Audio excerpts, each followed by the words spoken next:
जय हिंद दोस्तों, नमस्कार, प्रणाम। आप सभी दर्शकों का बहुत बहुत स्वागत है हमारे YouTube चैनल राकेश रामपुर महेशिया में। दोस्तों, इस वीडियो में मैं आपको बाबा साहब डॉक्टर भीमराव अंबेडकर के बारे में बतलाना चाहता हूँ। दोस्तों, हम सभी जानते हैं कि बाबा साहब डॉक्टर भीमराव अंबेडकर का जन्म 14 अप्रैल 1891 ईस्वी को मध्य प्रदेश के महू नामक नगर में एक बहुत ही गरीब परिवार में हुआ था।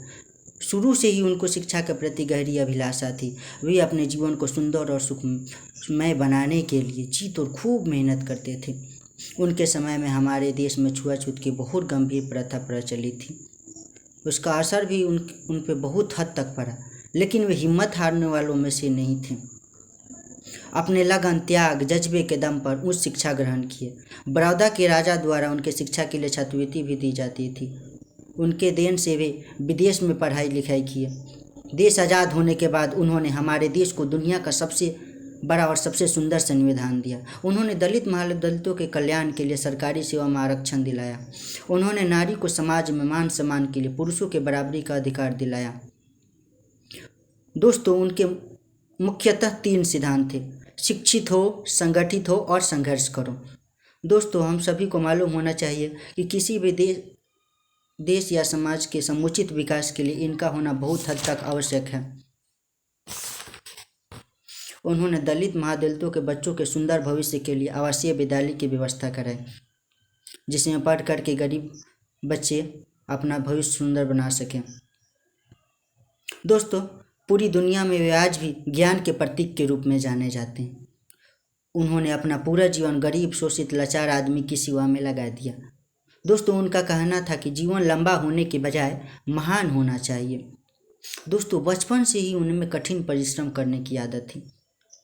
नित्य 18 घंटे पढ़ना उनके लिए सहज बात थी। वे सिनेमा और गपशप से हमेशा दूर रहते थे। कठिनाइयाँ कभी उनका मार्ग नहीं रोक पाती थी।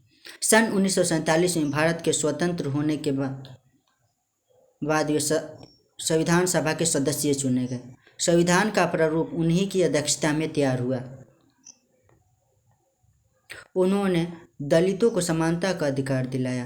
राष्ट्र की एकता के लिए भी उन्होंने कई बातें संविधान में सम्मिलित कराई। डॉक्टर अंबेडकर किसी भी धर्म के विरोधी नहीं थे। वे धर्म को मनुष्य के लिए बहुत आवश्यक मानते थे। वे जो सोचते थे वही करते थे। उनका भाषण बहुत ही प्रभावशाली था।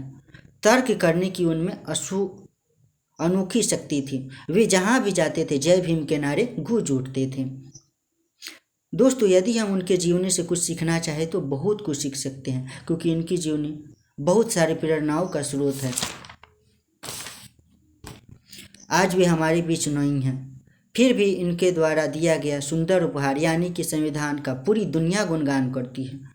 हमारे अंदर बाबा साहब डॉक्टर भीमराव अंबेडकर के प्रति अपने मन में खास प्रेम तथा श्रद्धा का भाव होना चाहिए। धन्यवाद।